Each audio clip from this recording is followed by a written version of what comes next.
Bangladesh West ইন্ডিজের সাথে টি-20 series টানা ৩ ম্যাচ হেরেছে। ক্যারিবিয়ানরা দুর্দান্ত পারফরম্যান্সের মাধ্যমে সিরিজ জিতে নেয়। তৃতীয় টি-20 ম্যাচে বাংলাদেশ প্রথমে টস জিতে ব্যাট করার সিদ্ধান্ত নেয়। বাংলাদেশের ওপেনার পারভেজ ইমাম তানজিদ তামিমকে বেশি সময় সঙ্গ দিতে না পেরে ৯ বলে ১০ রান করে ফিরে যায়। তানজিদ তামিম একাই মাঠে লড়াই করে রানের খাতা সচ্ছল করে নিয়ে যায়। শেষ অবধি তানজিদ তামিম ৬২ বলে ৮৯ রান করে ফিরে যায়। ১১ রানের জন্য সেঞ্চুরি করতে পারেননি তামিম।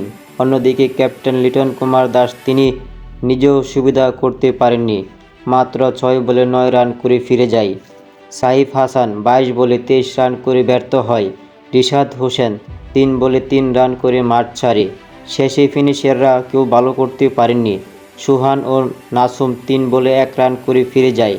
জাকির আলী অনিক ফিনিশার হিসেবে মাহমুদুল্লাহ রিয়াদের পরিবর্তে এসেছিল, কিন্তু তারও নাজেহাল অবস্থা। ৩ বলে ৫ রান করে ফিরে যায়।